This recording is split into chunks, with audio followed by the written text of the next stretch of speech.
Muy bien, muchachos, empecemos con las presentaciones de nefrología.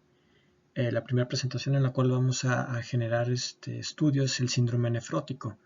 Para esto, previamente tuvieron que haber evaluado la presentación de introducción de síndromes clínicos para ver lo que es la fisiopatología del síndrome nefrótico y nefrítico. Específicamente, solo debe de valorarse esos dos síndromes.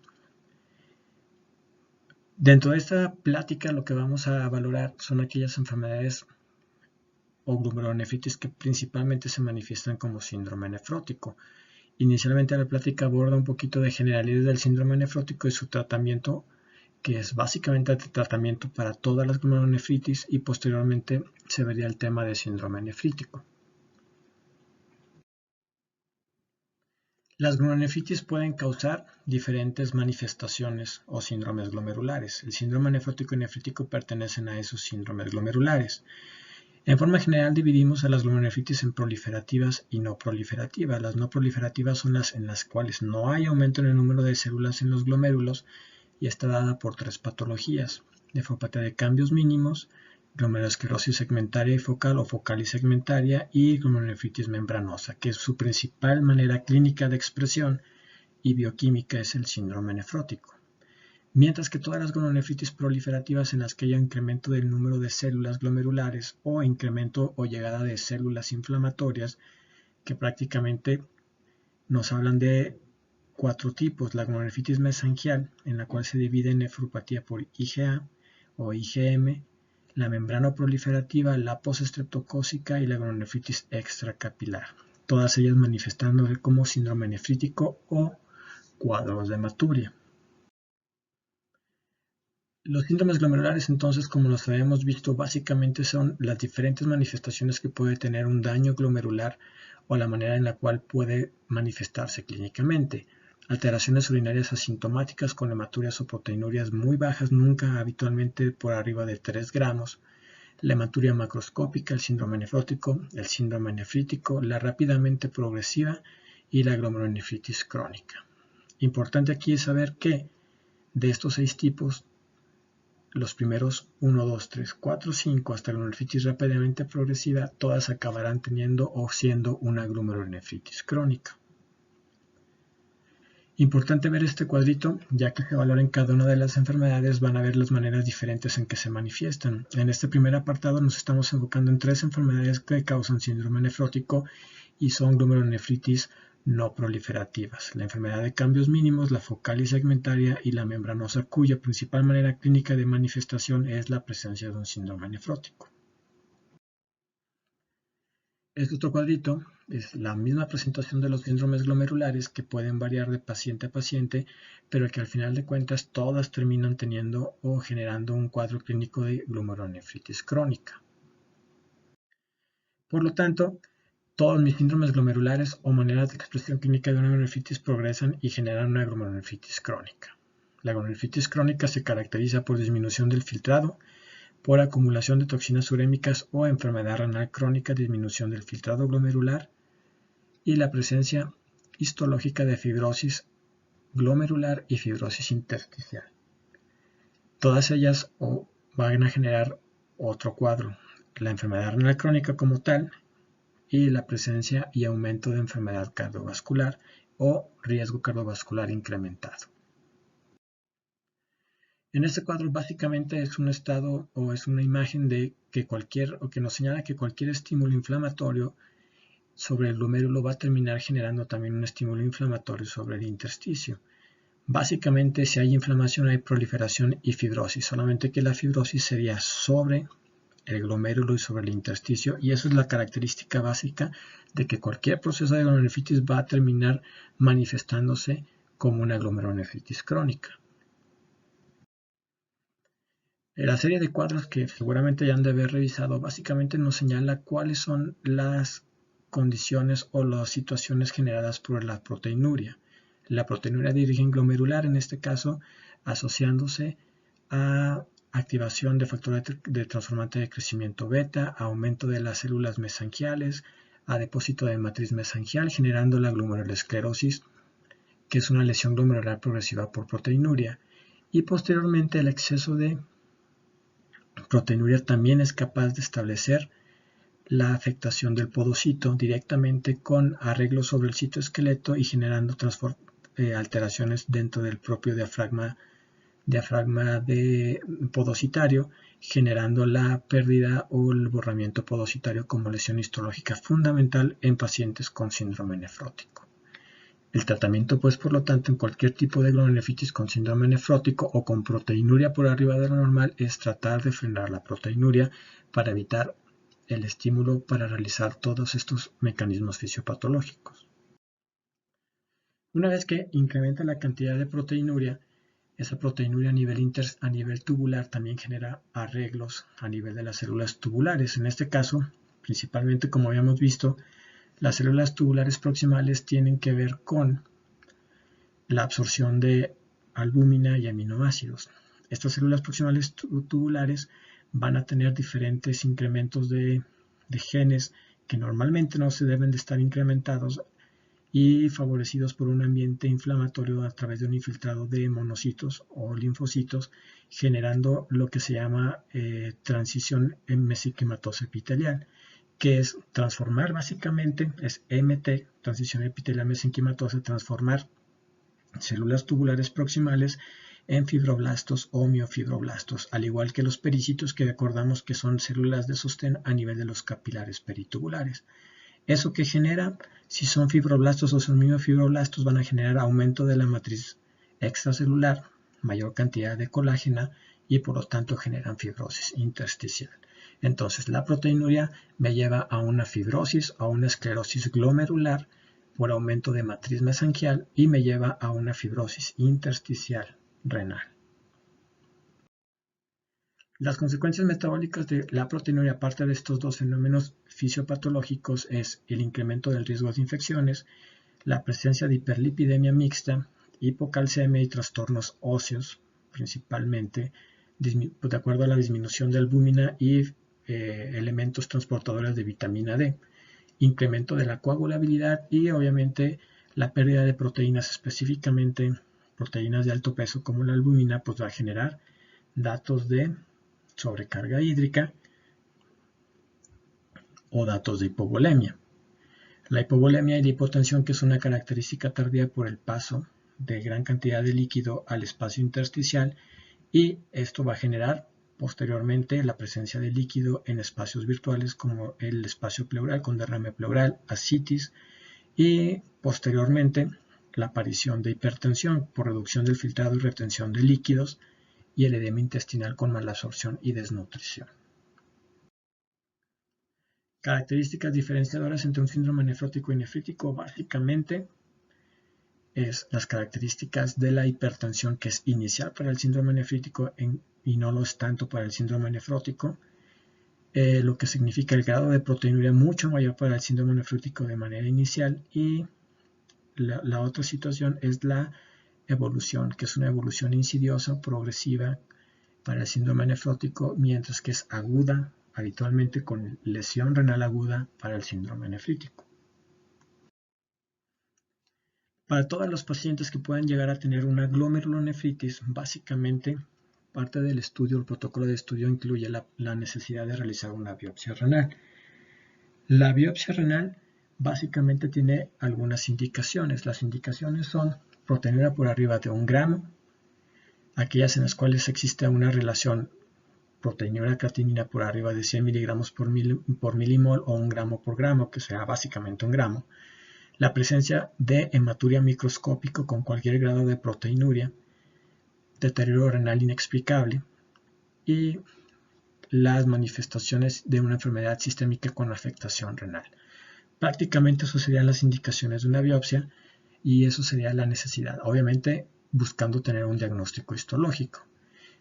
Lo de riesgos de cada biopsia, pues es un riesgo, habitualmente hematuria macroscópica, el riesgo de que vaya a sangrar el riñón, etc. Eso no es de importancia para la clase. Esto es básicamente importante que ustedes se fijen que tienen que tener un paciente con control hipertensivo, sin trastornos en coagulación para poder realizar una biopsia. Importantemente, tampoco debe tener un proceso infeccioso y no debe estar obstruido ni presencia de hidronefrosis. Al momento de realizar la biopsia en la imagen A, que es una ultrasonografía, ustedes ven un rayo de luz en uno de los polos que habitualmente utilizamos, el polo inferior, para realizar la biopsia. Esa es la aguja de biopsia renal. Nosotros hacemos una biopsia percutánea a través de ultrasonografía, tomamos tejido de la corteza y en ocasiones parte de la médula renal y se obtiene un churrito que es así, en su imagen de la derecha, un churrito de color rosita de 3 a 5 hasta 8 milímetros, el cual se va a dividir en diferentes secciones para realizar diferentes tipos de estudio, para microscopía de luz, para inmunofluorescencia y para microscopía electrónica, siempre dejando la mayor parte del tejido para microscopía de luz y utilización de lo que es la histología y utilización de ciertas colorantes para poder valorarse.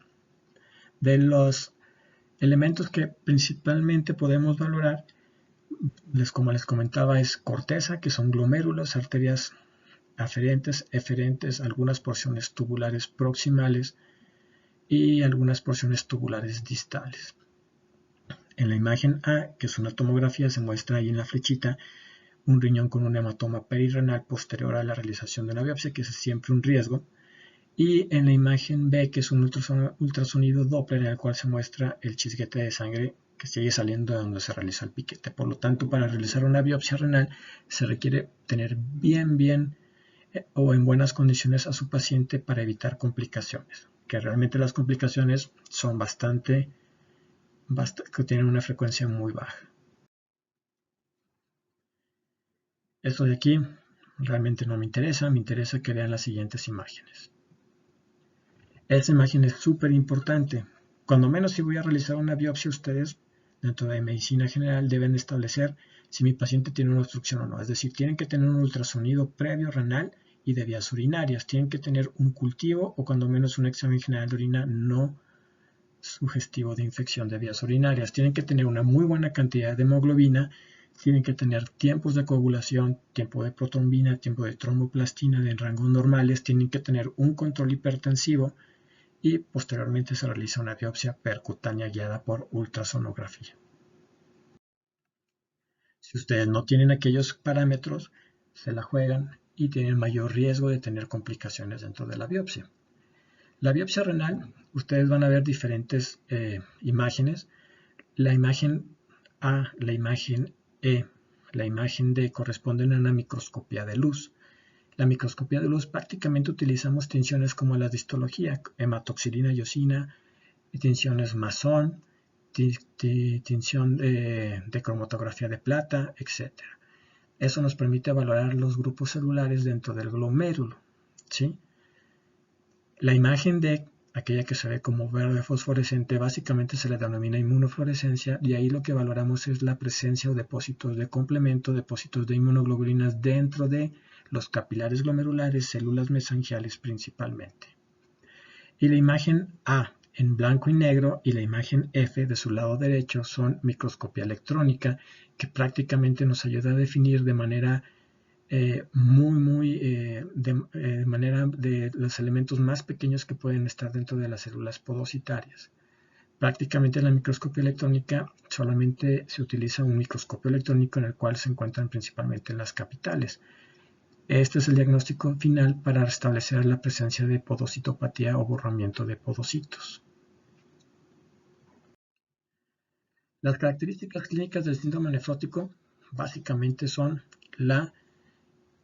el edema, el aumento del líquido a nivel del espacio intersticial, el edema que es de origen matutino, periocular o a nivel de las órbitas, que tiene mayor capacidad de tener mayor edema a este nivel por lo delgadito que es y por la gran concentración de elementos que tiene y generando mayor cantidad de atracción de líquido a nivel orbitario contra un líquido o una presión oncótica disminuida en los capilares. La presencia de trastornos de coagulación, trastornos en lípidos, en este caso la presencia de jantelasmas o jantomas metacarpofalángicos principalmente, que indican una presencia o una elevación de colesterol o una hipercolesterolemia, la presencia de alteraciones en lo que se llama la síntesis de proteínas, porque no hay tantas proteínas y se están degradando o tirando, excretando a través de la orina, como las uñas de Muerker, como vemos las líneas horizontales blancas en la imagen de la izquierda, y la presencia de lípidos o cantidades de aumento de cilindros de colesterol a nivel de la orina.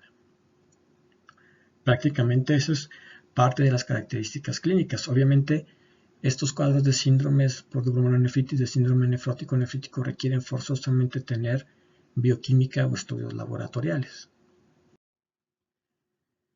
El edema de origen renal en el síndrome nefrótico obedece a dos teorías, que realmente ya se conoce que las dos forman parte de por qué el paciente se encuentra hinchado. La teoría del Underfield, en la cual básicamente se refiere a que existe hipovolemia con disminución de la presión oncótica y aumento de la presión o del líquido a nivel intersticial, activación del sistema renina-angiotensina, hormona antidiurética, etc.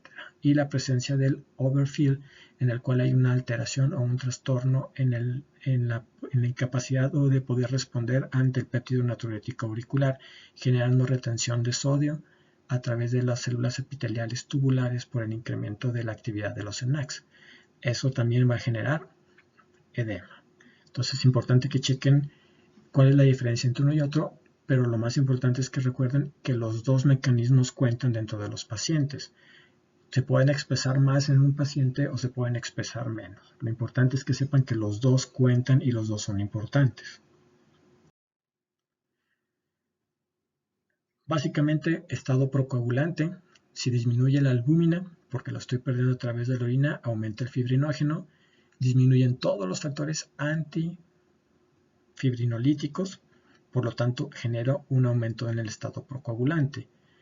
A nivel de las inmunoglobulinas disminuye hemoglobina G, obviamente eso incrementando el riesgo de procesos infecciosos, principalmente extra o procesos de elementos extra como bacterias principalmente. Tenemos también alteraciones, como habíamos visto, en la cantidad de calcio por pérdida de proteínas fijadoras o transportadoras.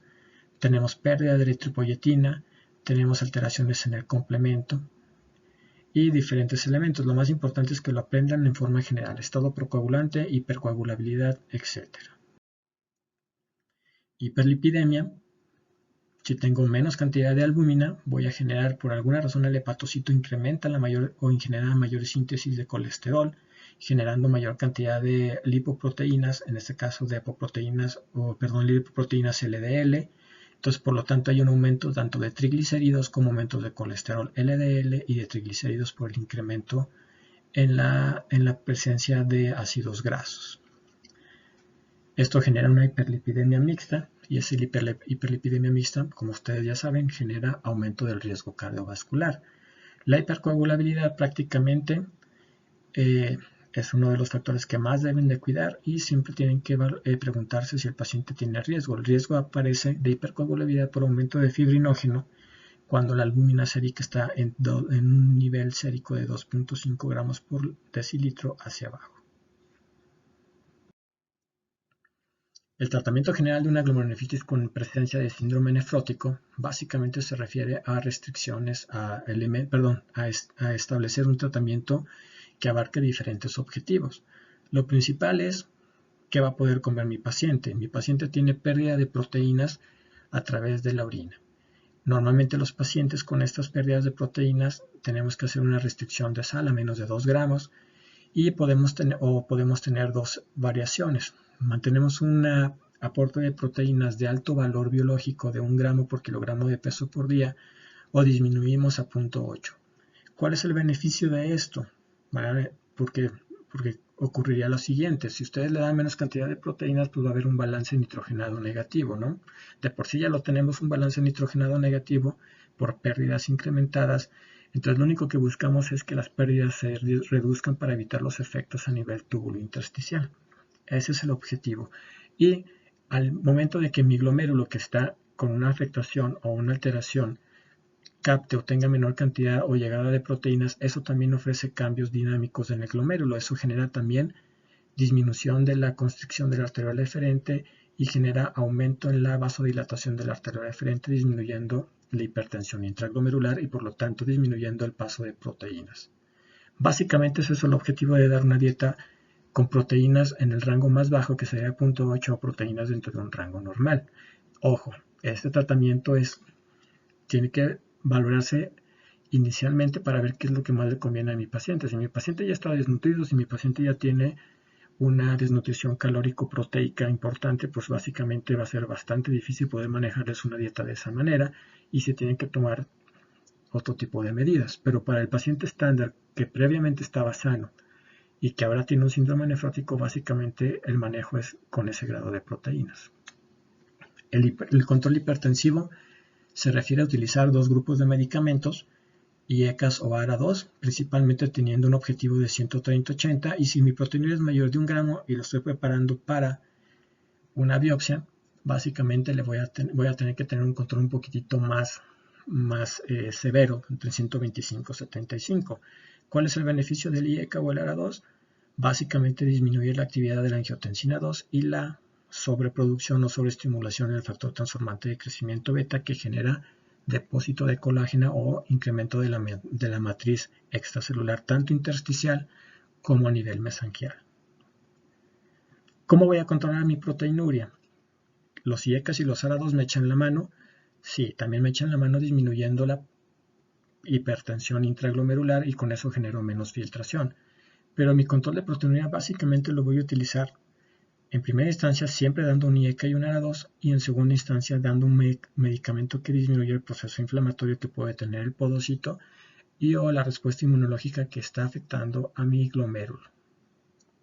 Básicamente hablamos de esteroides e inmunosupresores. Esteroides como sintéticos como prednisona o deflazacort, e inmunosupresores que básicamente para esto tienen que haber checado ya su presentación de fármacos en glomerulonefritis para que vean en qué lugar de la respuesta inmunológica se activa cada uno de estos medicamentos o en qué lugar tienen actividad. La hiperlipidemia que tiene mi paciente, básicamente el único medicamento que disminuye el riesgo cardiovascular y que disminuye tanto colesterol LDL como triglicéridos e incrementa un poquitito los HDL, son las estatinas. Y las estatinas con el efecto pleiotrópico que ustedes ya conocen, de incrementar la presencia de óxido nítrico y generar menos disfunción endotelial. Para el tromboembolismo, que es el riesgo está generado cuando tenemos una albúmina menor de 2.5, básicamente es utilizar anticoagulantes plaquetarios, y si el riesgo es bastante alto, es un paciente que ya tuvo un proceso de trombosis o un proceso de bloqueo de alguna circulación o tuvo un accidente vascular cerebral, prácticamente sería valorar el inicio de heparina de bajo peso molecular. El edema que realmente va a ser la característica clínica o la situación que hace que el paciente acuda a control, básicamente lo voy a manejar con diuréticos, tipo de diuréticos que mejor me da o que tienen mayor potencia, y acuérdense ustedes que son los diuréticos de ASA. Para el manejo del edema tenemos básicamente este cuadrito. Este cuadrito es súper interesante porque es como se debe manejar un edema en un paciente. Si el paciente está edematoso y yo considero que la cantidad de líquido que tiene es bastante, voy a iniciar con un diurético de ASA. Diurético de ASA a dosis bajas. Si no hay una respuesta, incremento dosis. Si no hay una respuesta al incrementar la dosis, siempre monitorizando mis efectos secundarios de los diuréticos, puedo agregar un diurético tiacídico. Eso generando aumento de la potencia de la cantidad de diuresis que puedo llegar a tener por el diurético de ASA. Es decir, bloqueo ASA de Henle y bloqueo túbulo distal, principalmente buscando incrementarlo. Si con esto no tengo respuesta, entonces tengo que hospitalizar a mi paciente y darle el medicamento intravenoso. Si con esto no vuelvo a tener respuesta, prácticamente estoy obligado a utilizar o la necesidad de incrementar el poder oncótico o la presión oncótica dentro de la sangre con aplicación de albúmina sintética y posteriormente aplicar el bolo del diurético intravenoso para poder inducir mayor salida de líquido a través de la orina. ¿Cómo es esto? Aplico la albúmina empieza a circular a nivel intravascular, genera atracción de líquido ubicado en el espacio intersticial y posteriormente aplico el diurético para poder generar diuresis de manera masiva. Si con eso tampoco tengo respuesta, entonces voy a encontrar una de las indicaciones de iniciar tratamiento sustitutivo en hemodiálisis, como sería el edema refractario o la necesidad de ultrafiltrado mecánico, que la única manera que lo puedo realizar en este medio es a través de hemodializar a mi paciente, aunque no tuviera la indicación por el incremento de urea o creatinina. Medicamentos que utilizo para la proteinuria, básicamente tengo los esteroides. Mis esteroides que me frenan la fosfolipasa 2 a nivel de la activación a nivel de los fosfolípidos de membrana y freno todos los elementos originados del ácido araquidónico, incluyendo leucotrenos, incluyendo prostaglandinas, principalmente. Bloquea principalmente lipoxigenasa, ciclooxigenasa y desde arriba desde el ácido araquidónico. Ese es uno de los eventos generados por glucocorticoides. Ahora, los glucocorticoides, como vieron o van a ver en su presentación, básicamente también genera a nivel nuclear, en la unión con sus receptores, la desetilación de elementos o respuestas de genes proinflamatorios, llevando a una disminución de otro tipo de elementos mucho más importantes, aparte de inhibir los elementos derivados del ácido araquidónico. El único problema de los glucocorticoides es que ustedes recordarán que prácticamente los glucocorticoides tienen un montón de efectos colaterales o efectos secundarios, de los cuales siempre tienen que evaluar o conocerlos a través de, y principalmente vamos a establecer que el uso de prednisona, dexametasona, metilprednisona, deflazacort, que son los principales esteroides sintéticos, nos van a llevar a afectaciones afectaciones hemodinámicas. Principalmente las afectaciones hemodinámicas se refieren a el hecho de que pueda generar edema por aumento o activación del receptor de la aldosterona. Recuérdense que son también respondedores a esteroides. Voy a tener básicamente alteraciones metabólicas, induzco la presencia de hiperglucemia o genero mayor resistencia a la insulina, genero degradación proteica muscular y por lo tanto genero mayor excreción de nitrógeno, incrementando la urea. Básicamente, y lo que tengo a nivel de los lípidos, a nivel del tejido graso, que básicamente genero lipólisis. Entonces, básicamente, esos serían los efectos metabólicos. Un paciente con uso de esteroides se va a poner hipertenso, va a tener hiperglucemias, se puede hacer diabético, puede tener una prediabetes, va a tener un riesgo cardiovascular incrementado. Ahora, ¿por qué diablos voy a utilizar el esteroide? Pues voy a utilizarlo principalmente por su efecto en la función inmunológica. Con la disminución en la producción de citocinas antiinflamatorias, esto a través de la inhibición de genes con la desacetilización de histonas y disminución de producción de citocinas, disminución de la cantidad de células propiamente en circulación como los eosinófilos, los basófilos y los linfocitos, que son efectos de redistribución, que es prácticamente mandarlos de regreso a nivel de, o mandarlos principalmente a nivel de los márgenes vasculares, y el efecto de disminuir la inmunidad o de hacer que sea más lenta la inmunidad celular y la inmunidad humoral.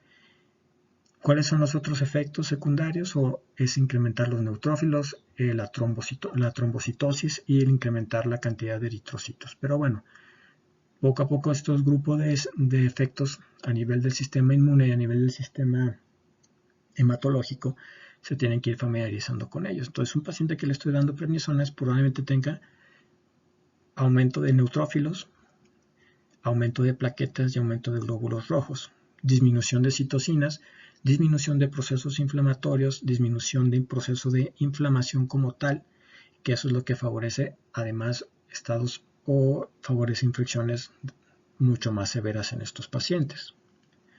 La otra situación con los esteroides es que inducen o generan alteraciones emocionales, habitualmente ansiedad, alteraciones de irritabilidad y puede desencadenar trastorno psiquiátrico o psicosis activa.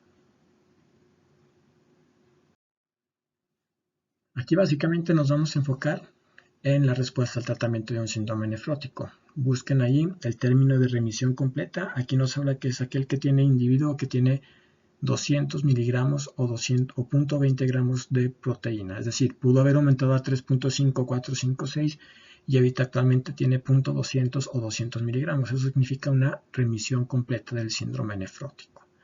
Actualmente también consideramos como respuesta satisfactoria el hecho de disminuir por debajo de 300 miligramos. Nos vamos a quedar con ese valor entre 200 y 300 miligramos como una respuesta satisfactoria de una proteinuria que estuvo en rango nefrótico y que actualmente tiene una remisión completa.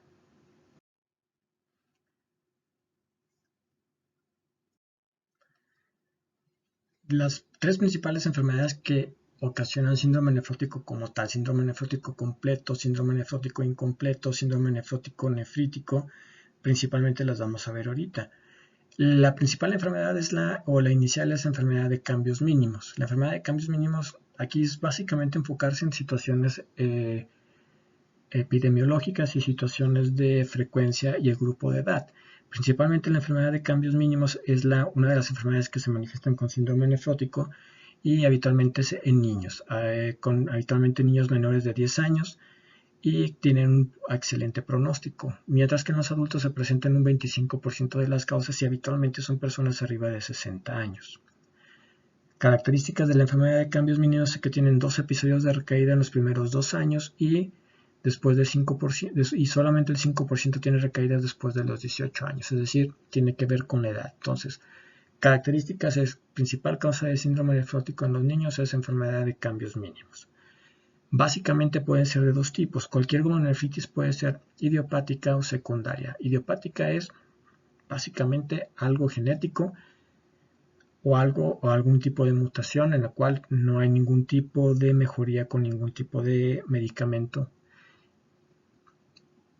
Y las causas secundarias en el caso de la enfermedad de cambios mínimos, habitualmente la más frecuente es asociada a la utilización de medicamentos, principalmente antiinflamatorios no esteroideos, medicamentos para trastorno bipolar como el litio y bifosfonatos para osteoporosis. Este grupo de pacientes también, o aquellos pacientes que tengan trastornos hematológicos, principalmente leucemias, linfomas, son capaces de también tener o generar la presencia de enfermedad de cambios mínimos, así como los órganos o los tumores de órganos sólidos, que están más asociados a nefropatía membranosa, procesos infecciosos y atopia. Aquí lo importante en los niños es: niño con enfermedad de cambios mínimos, puedo hacer el diagnóstico, yo ya sé que les va a ir relativamente bien, pero tengo que establecer si son una causa secundaria. La causa secundaria principalmente es medicamentos, evitar o establecer que no haya la presencia de un trastorno hematológico maligno y la presencia de atopia, que lo ubicamos en el 30% de los casos. Es decir, aquellos pacientes que tienen asma, que tienen rinitis alérgica, son capaces también de tener mayor frecuencia de la presencia de enfermedad de cambios mínimos. En esta otra tablita, que es básicamente lo mismo, aquí lo enfocamos en los procesos alérgicos. Niños alérgicos, jóvenes alérgicos, adultos alérgicos tienen mayor posibilidad de tener esta enfermedad. Entonces, son ciertas características o asociaciones poco comunes para esta enfermedad que hacen el diagnóstico diferencial con otros. Dentro de los medicamentos, recuerden antiinflamatorios no esteroideos. Chequen ahí, medicamentos habitualmente antibióticos como la ampicilina, la rifampicina, habitualmente también son capaces de generar. Entonces, es algo importante establecer el uso de medicamentos previo al inicio del cuadro.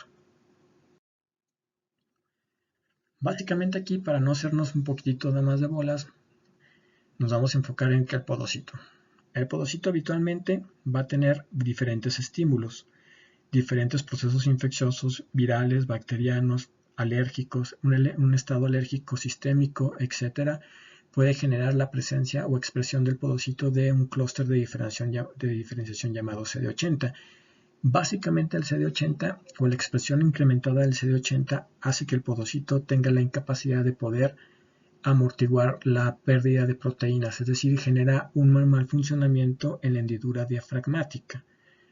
Eso es lo que genera, y aparte de eso también genera alteraciones o arreglos en el citoesqueleto que establecen que puedan ser perdidos a través de la orina, es decir, que pierdan el acoplamiento o la unión de integrinas a nivel de la membrana basal podocitaria. ¿Ok?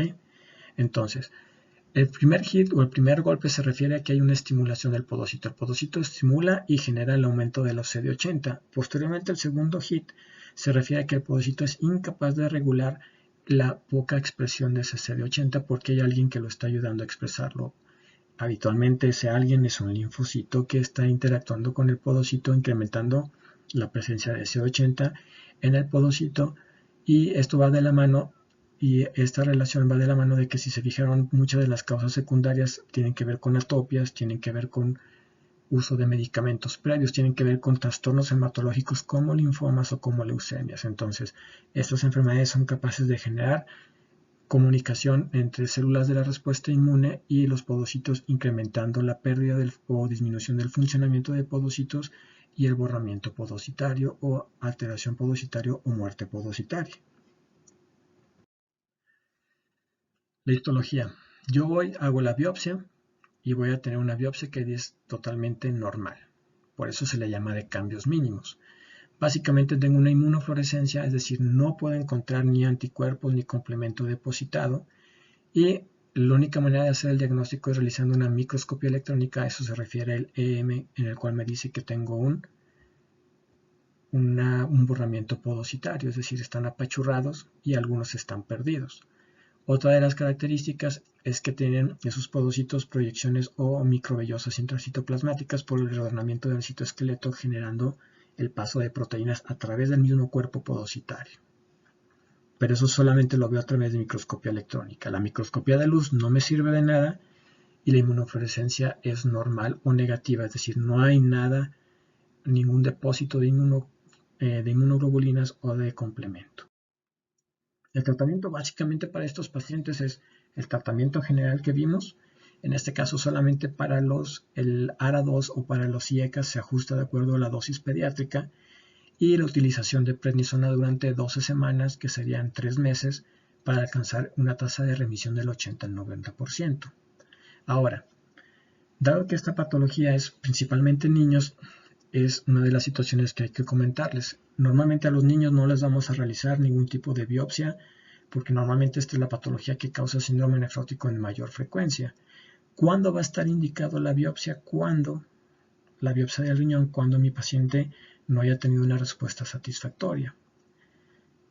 En esos casos, tengo que evaluar o revisar la histología, como dice en el cuadrito de abajo, para asegurarme que definitivamente era una enfermedad de cambios mínimos. Básicamente, aquella paciente que yo sospechaba que era una enfermedad de cambios mínimos y que no respondió al esteroide, normalmente va a caer dentro de una causa o de otra enfermedad que se llama glomerulosclerosis focal y segmentaria. La glomerulosclerosis focal y segmentaria es una principal causa de paciente con resistencia al uso de esteroides en un paciente niño con síndrome nefrótico, solamente que esa focal y segmentaria es de origen primario mutacional. ¿Ok?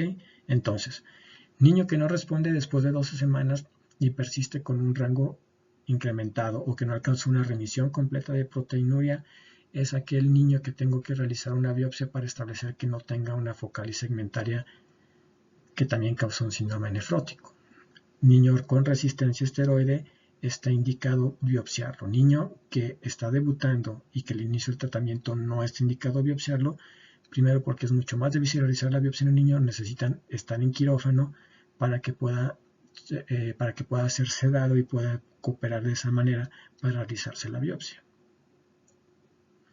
Si no hay respuesta a la prednisona, entonces me voy a ver obligado a utilizar otro tipo de medicamentos inmunosupresores: ciclosporina, ciclofosfamida o ácido micofenólico. ¿De qué depende que escoja cada uno? Dependiendo de las características que se vayan agregando en la biopsia renal, principalmente.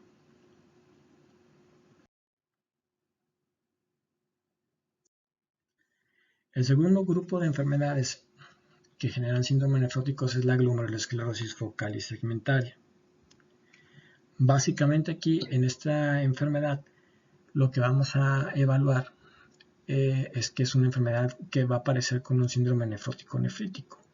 Es decir, va a tener tanto características de disminución del funcionamiento renal como presencia de hematuria con una proteinuria en rango nefrótico. Normalmente es más frecuente en negritos, 3 veces, y básicamente está asociado a una causa primaria y una causa secundaria. La causa primaria básicamente está asociado a la presencia del receptor de uroquinasa o el SUPAR, que es un factor de permeabilidad aumentada a nivel de los podocitos.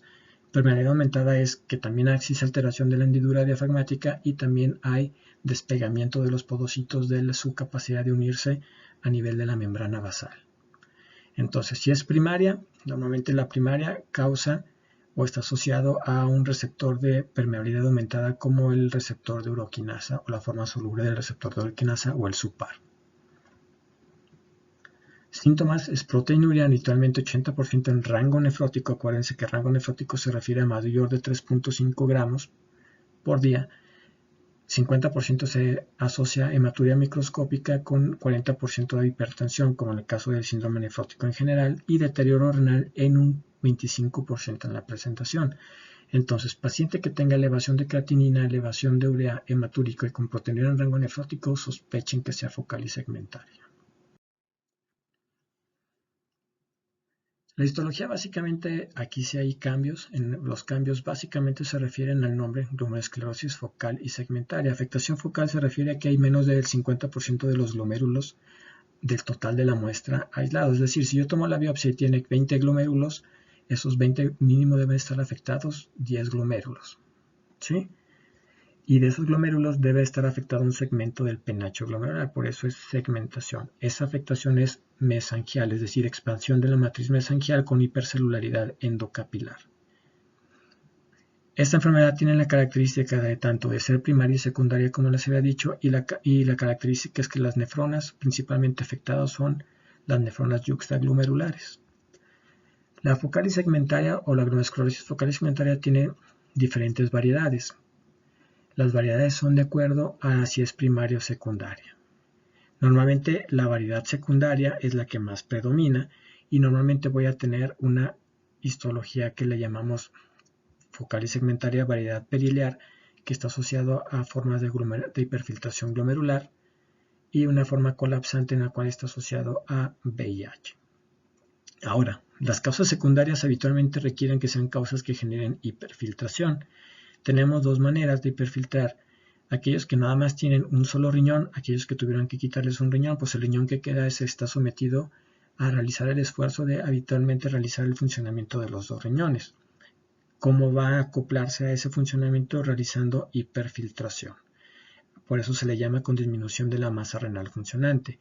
Aquellos pacientes que tienen agenesia de un riñón o que nacieron con un solo riñón también, aquellos que tienen hipoplasia de un solo riñón y con otro riñón funcional también están sometidos a la hiperfiltración y ellos pueden desencadenar una glomerulosclerosis focal y segmentaria de variedad periliar. Aquellos pacientes que tienen reflujo vesicureteral también son capaces de tener este tipo de afectaciones glomerulares. Aquellos con infecciones repetitivas y con afectación o infecciones de vías urinarias altas como las pielonefritis también desarrollan este tipo de lesión. Ahora, si yo tengo dos riñones sanos y no tengo un riñón que esté afectado más por una enfermedad como la pielonefritis crónica o el reflujo vesicureteral, ¿cómo puedo tener o cómo puedo hacer que trabaje más mi riñón? Básicamente por obesidad. Si tengo mayor cantidad de índice de masa corporal, voy a tener que filtrar más a través de mis riñones. Si tengo síndrome de apnea y hipopnea obstructiva del sueño, pues generalmente también se asocia a obesidad y se asocia a resistencia a la insulina. Aquí también entran los casos de prediabetes o síndrome metabólico, aunque aquí no vienen, y también desarrollas proteinuria por la presencia de focal y segmentaria por hiperfiltración. El último caso son las anemias de células falciformes. Y la afectación directa del podocito por tóxicos, que también generan focal y segmentaria, en este caso por VIH con su variedad colapsante, el uso de heroína, plasmodium y el schistosoma hematobium como enfermedad parasitaria. En esta imagen son básicamente la manera de poder realizar el diagnóstico histológico y establecer qué tipo de variedad es la glomerulosclerosis focal y segmentaria. Básicamente aquí lo que tenemos es una lesión cercano a en la imagen número D, o en la imagen de abajo la D, básicamente la lesión o la presencia de matriz mesangial incrementada, que es como gelatina, está cercana a la arteriola deferente o la arteriola deferente. Esa es una variedad periliar. que es la que está asociada a formas secundarias con hiperfiltración. En la imagen E, que es la que está debajo, la afectación principalmente la vamos a encontrar pegadito al polo urinario cerca del área tubular o al área de inicio del túbulo proximal. Esa es una variedad de lesión o una variedad de punta que se le llama tip lesion o variedad de punta o variedad tip. Mientras que en el grupo o en la imagen F, básicamente de segmento con matriz mesangial incrementada o esclerosis, esas rayitas o esas imágenes y negrita que se ve como gelatina, básicamente está en diferentes lugares, localizaciones centrales, que se le llama variedad clásica. Básicamente me quiero que se enfoquen ustedes en las causas secundarias con hiperfiltración, que es la calidad o la variedad perihiliar, básicamente. Ahora, focal y segmentaria secundaria. Primaria asociada a la presencia de un factor al factor SUPAR o factor de aumento de la permeabilidad, y tenemos las otras características de la focal y segmentaria secundarias, que también tiene características clínicas importantes. Básicamente, uno de los hallazgos es que tengo hiperfiltración glomerular. ¿Ok? Histológicamente hay glomerulomegalia y esclerosis periliar. ¿Ok? Entonces, glomerulomegalia y esclerosis periliar dentro de la biopsia renal. Normalmente y clínicamente estos pacientes se presentan con menos proteinuria y no hay hipoalbuminemia como tal. Es decir, son pacientes con un rango de síndrome nefrótico o proteinuria nefrótica por arriba de 3.5, pero con albúmina mantenida de manera normal. Por lo tanto, estos pacientes tampoco se asocian tanto a la presencia de edema. Es cuando debo de sospechar que pueda tener una esclerosis focal y segmentaria secundaria. Ahora, tengo diferentes elementos o causantes de una glomerulosclerosis focal y segmentaria secundaria. Existe una variedad familiar. La variedad familiar principalmente es una mutación hereditaria autosómica recesiva en el gen de la podosina, que es lo que les comentaba de que cuando yo tengo un paciente niño con una enfermedad de cambios mínimos probable y no tuvo respuesta al esteroide o es resistente al esteroide, básicamente tengo que sospechar de esta forma de glomerulosclerosis focal y segmentaria asociada a mutación de la podosina. Causa un tercio o causa 30% de los casos de síndrome nefrótico resistente a esteroide en niños. Entonces, este es mi diagnóstico diferencial. Si no me respondió durante 12 semanas con prednisona, el niño con una probable enfermedad de cambios mínimos. También mi glomérulo puede ser afectado por infecciones, en este caso nefropatía por VIH, se asocia a focal y segmentaria. Drogas también, en este caso principalmente alfa-interferón y heroína con toxicidad directamente sobre los podocitos. Aquellas en las cuales hay reducción de la masa renal, que quedamos que si había pielonefritis crónica, nefropatía por reflujo, etc. Aquellos que están con hiperfiltración, en las cuales tengo demasiada masa corporal, como en la obesidad, en la nefropatía diabética, la preeclampsia o en las células falciformes, que quedamos que la característica es que son glomérulos hiperfiltrantes. Y esto es lo más importante, cualquier enfermedad glomerular que progresa, recordemos que todas las enfermedades glomerulares van a progresar a fibrosis glomerular y fibrosis intersticial, glomerulosclerosis y fibrosis intersticial. Entonces, el nombre de glomerulosclerosis focal y segmentaria hace hincapié en que estamos hablando de un hallazgo de glomerulosclerosis. Entonces, cualquier enfermedad o cualquier otra causa de glomerulonefritis que se asocia a síndrome nefrótico o síndrome nefrítico también es capaz de progresar y generar una focal y segmentaria. Entonces, una glomerulonefritis crónica normalmente, si yo le hago una biopsia a un paciente, puede tener características histológicas de focal y segmentaria. Eso es lo que hace más difícil el diagnóstico diferencial. ¿Qué le damos a estos pacientes? Prácticamente, si es secundaria, tengo que tratar la enfermedad. Si está gordo, lo tengo que hacer bajar de peso. Si el paciente es diabético, tengo que mejorar su control glicémico y bajarlo de peso y las medidas de riesgo cardiovascular. Si mi paciente tiene otro tipo de glomerulonefritis, pues tengo que tratar de manejar esa glomerulonefritis lo mejor, realizando una muy buena inmunosupresión, disminuyendo proteinuria, etc. Pero si me toca la mala suerte de que mi paciente tiene una focal y segmentaria idiopática o primaria que ya asociado al factor de aumento de permeabilidad del SUPAR, básicamente estoy destinado a darle el siguiente medicamento. sigo utilizando prednisona. La dosis es 1 miligramo por kilogramo de peso por día. En este caso es por 16 semanas, asociado o junto a ciclosporina de 3 a 5 miligramos por kilogramo de peso por día durante 12 meses. Entonces, fíjense bien, la prednisona se la da por 16 semanas a 1 miligramo por kilogramo de peso por día. Si alcanza una remisión parcial o una remisión completa, 200-300 miligramos de proteína, entonces me tardo más otros 6 meses en ir disminuyendo la dosis de la prednisona de 1 miligramo a 0.15 miligramos por kilogramo de peso por día. Trato de disminuirle poco a poco la dosificación durante 6 meses posteriores. Le doy tratamiento durante 16 semanas, que son 4 meses, con la dosis alta de prednisona y con los efectos secundarios del esteroide, que le aumente el azúcar, que le aumente la presión, que se ponga un poquitito irritable, que tenga alteraciones en la química sanguínea y en que tenga aumento de la cantidad de neutrófilos, trombocitosis, etc. Posteriormente, al alcanzar la disminución de la proteinuria, entonces empiezo a disminuir la dosis para evitar estos efectos secundarios endocrinológicos hasta quedar en 0.15. Nunca le voy a quitar la prednisona a ese paciente, porque si no, si lo quito de manera súbita, voy a desencadenar una insuficiencia suprarrenal. La ciclosporina prácticamente me sirve para disminuir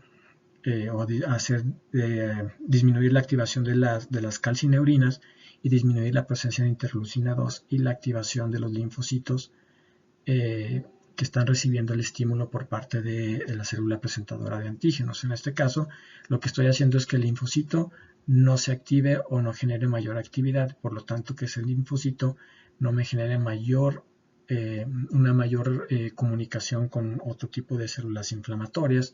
Y la ciclosporina, por el mecanismo de calcineurina, también es capaz de interactuar con el podocito, disminuyendo la proteinuria al mejorar el reordenamiento del citoesqueleto.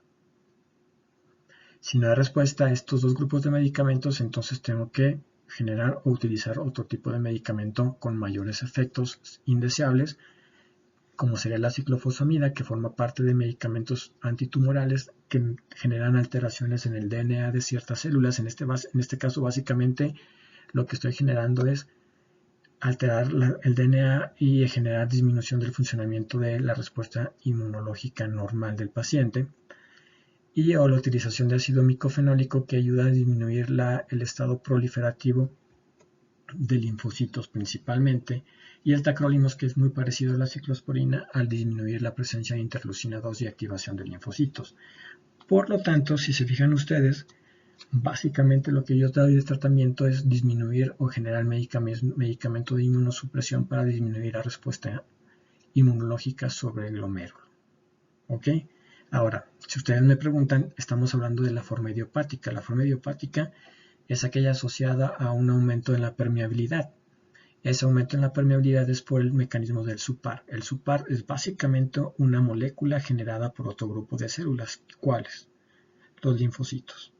Entonces, si aumenta el SUPAR, que es generado por un linfocito como grupo de proteínas, que también se cree que sea una especie de citosina, y por lo tanto lo que estoy haciendo es disminuir esos linfocitos activados de mala manera, aunque también me estoy llevando los linfocitos normales o que no están activados generando ese proceso, para tratar de que el podocito tenga la menor cantidad de lesiones y genere menos cantidad de proteinuria o mayor respuesta en proteinuria y preserve la actividad o el funcionamiento renal. En caso de que no exista respuesta, básicamente me voy a ver obligado a utilizar plasmaféresis, que es sacar el plasma del paciente como si estuviera donando sangre, solamente que le saco plasma para sacar de allí el SUPAR y los factores de permeabilidad incrementados por la serie de linfocitos que malamente lo están creando, para tratar de eliminarlos y regresar o cambiar el plasma que le estoy dando por plasma fresco congelado o por albúmina. Obviamente, si el linfocito no se muere completamente o el linfocito permanece en sangre, pues lo va a volver a producir, pero se va a tardar un poquitito más de cantidad de tiempo, y para eso utilizo los medicamentos inmunosupresores, para evitar que active una clona, se prolifere y genere mayor producción de citocinas. En este caso, esa citocina específicamente, que sería el SUPAR.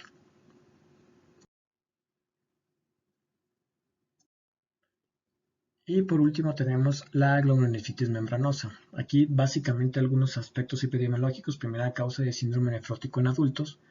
cuarta y sexta década de la vida, habitualmente son 75% idiopática y 25% secundaria. Es decir, volvemos a tener aquellas causas idiopáticas que no nos podemos explicar y que no sabemos nada y que habitualmente son maldiciones de Dios, y las causas secundarias que son habitualmente por una enfermedad, un medicamento o algo que haya utilizado y que genera una respuesta inmunológica. Normalmente es más frecuente para los hombres de 2 a 1. Para la respuesta idiopática básicamente ya se conoce que existe un depósito inmunológico debajo de los podocitos o subepitelial, en el cual está involucrada una proteína que es el receptor de fosfolipasa A2 dentro de los podocitos. Por lo tanto, existe un anticuerpo antifosfolipasa A2 en los casos idiopáticos y por lo tanto eso es lo que genera parte del daño podocitario con la presencia de síndrome nefrótico. Cuadro clínico es un síndrome nefrótico, habitualmente nefrótico, en un 80% de los casos, asociado también a hematuria y aumento de la presión. Entonces, muy parecido a la focal y segmentario. Aquí solamente que es la primera causa asociada a tromboembolismo venoso o trombosis venosa. Es decir, esta sí es muy rápidamente capaz de disminuir la albúmina por debajo de 2.5, la albúmina sérica, generando trombosis o estado hipercoagulable secundario. Entonces, siempre que tengan un paciente con una proteinuria nefrótica y que haya hecho un proceso trombótico, sospechen que sea una glomerulonefritis membranosa. Normalmente que sea de origen idiopático. Básicamente en esta imagen vemos lo siguiente. Tenemos mi podocito, su hendidura diafragmática, y vemos que llega una serie de elementos, en este caso inmunoglobulinas o anticuerpos IgG, que van a reaccionar con la molécula que conocimos como fosfolipasa A2. La situación es que básicamente esa fosfolipasa A2 por alguna extraña razón desencadena una respuesta autoinmune. El inmunoglobulina G llega y genera la activación del complemento, solamente que hay que recordar que para que el complemento se active hasta donde está el podocito normalmente involucra diferentes elementos. Una vez que se empieza a activar el complemento malamente generado por la estimulación de la inmunoglobulina G contra la fosfolipasa A2, el podocito tiene la capacidad de mantenerlo o realizar o generar el internamiento de ese complejo entre anticuerpo y complemento. ¿Sí? Por lo tanto, genera o pasa esa serie de complejos antígeno-anticuerpo, fosfolipasa 2 con inmunoglobulina G, y pasan dentro del podocito. Eso evita que el complemento genere otro tipo de actividades o atracción o anafilotoxinas y lo que ustedes conocen, evitando que lleguen mayor cantidad de neutrófilos o de macrófagos, etc.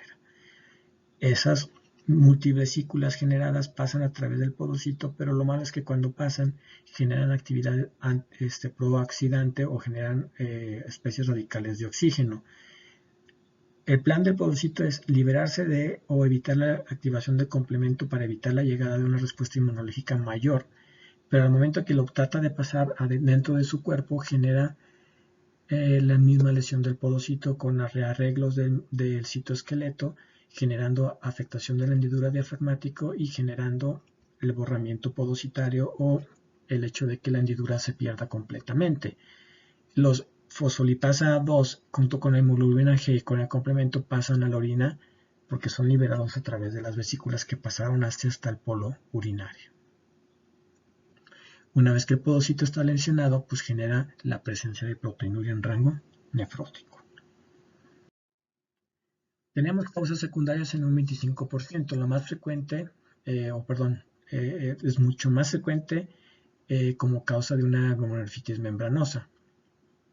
Básicamente tenemos infecciones y aquí lo más importante es que cuentan las infecciones para hepatitis B y hepatitis C. Entonces, proceso infeccioso por hepatitis B o individuo con infección por hepatitis B puede desarrollar una glomerulonefritis membranosa, sí. Paciente con un VIH es más frecuente todavía que desarrolle una variedad de glomerulosclerosis focal y segmentaria colapsante. Entonces, esa es la manera como les pueden llegar a preguntar en su examen. Glomerulonefritis, como está asociado a personas de gran edad, adultos, normalmente también está asociado a tumores o neoplasias, pero habitualmente son sólidas. Pulmón, colon, mama, riñón, estómago, esófago, etc. Y posteriormente empiezan los linfomas y las leucemias, que es también diferente a la enfermedad de cambios mínimos de los niños. Esta enfermedad también está asociada a enfermedades autoinmunes. Paciente con tiroiditis, paciente con tiroiditis de Hashimoto, con lupus eritematoso, es más frecuente que tengan este tipo de enfermedades, es decir, respuestas o enfermedades autoinmunes, previamente que desencadenan también una respuesta autoinmune dentro del riñón. Y medicamentos. Vamos de nuevo con los antiinflamatorios no esteroideos, el captopril, el litio y el clopidogrel. Principalmente aquí es antiinflamatorios no esteroideos y captopril es lo que principalmente puedo llegarles a preguntar. La histología nos va a revelar lo siguiente. Voy a tener un depósito inmune que es un depósito subepitelial, inmunocomplejos. La fase 1 se refiere a que el depósito está ahí. Mi podocito se va a encargar de echarse algunos inmunocomplejos para evitar la activación del complemento, pero también mi membrana basal va a tener la capacidad de poder englobar esos depósitos de inmunocomplejos contra fosfolipasa A2 y los va a introducir dentro de la membrana, hasta llegar a una fase 3 que existe un engrosamiento de la membrana basal y una fase 4. El podocito de todas maneras se aventó el round de adquirir o generar microvesículas para pasar esos complejos al espacio urinario. Al final de cuentas, el nombre de nefropatía membranosa, glomerulonefritis membranosa, se refiere al hecho del engrosamiento de la membrana basal. Esto es porque la respuesta de la membrana basal también, digamos que hace el paro para evitar la activación súbita del complemento y la atracción de una respuesta inmunológica más severa. Básicamente, el engrosamiento de la membrana basal con la presencia de engrosamiento de la membrana basal y los spikes, que así le llamaríamos, nos va a llevar al diagnóstico histológico a través de la microscopía de luz. ¿Qué tratamiento se le va a ofrecer a este tipo de enfermedad? Básicamente le llamamos también la enfermedad de los tercios. Un tercio entra en remisión espontánea en 6 meses, un tercio continúa con proteinuria pero con función renal normal y un tercio progresa a enfermedad renal crónica terminal en un lapso de 10 años. ¿Ok? Entonces, esta enfermedad puede desencadenar que mi paciente caiga en alguno de estos tercios. El tratamiento inicial, una vez hecho el diagnóstico histológico bioquímico, es iniciar otra vez con prednisona, pero aquí básicamente le agrego un segundo medicamento que es la ciclofosfamida, que es un medicamento derivado de la mostaza nitrogenada que tiene que ver o genera alteraciones en lo que es el ciclo celular, pero no de manera en una etapa específica del ciclo celular, sino pega directamente, genera reordenamientos de ADN y eso hace que las células inmunológicas, en este caso de las células del sistema inmunológico, no puedan realizar ningún tipo de actividad y dejen de generar la producción de anticuerpos antifosfolipasa A2. En este caso sería básicamente dirigido en contra de linfocitos B. Esto sería para la causa idiopática asociada al anticuerpo antifosfolipasa A2.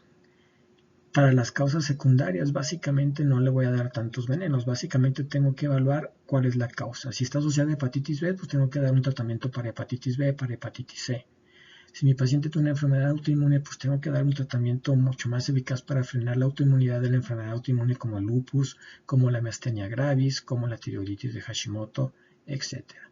Si mi paciente tiene un linfoma, o en este caso un tumor o una neoplasia sólida, prácticamente tengo que tratar la neoplasia con los parámetros normales de tratamiento oncológico. A esos pacientes no le voy a dar este esquema de prednisona y ciclofosfamida que se le llama esquema de Ponticelli. Solamente está indicado para el individuo que tiene una idiopática, que quedamos que era el 75% de los casos, aunque se supone que en una de las diapositivas dice que es más frecuente la secundaria. Entonces son situaciones que van a ver de diferentes condiciones que les marcan los libros. Prácticamente la glomerulonefritis membranosa es 75% idiopática. ¿Sale?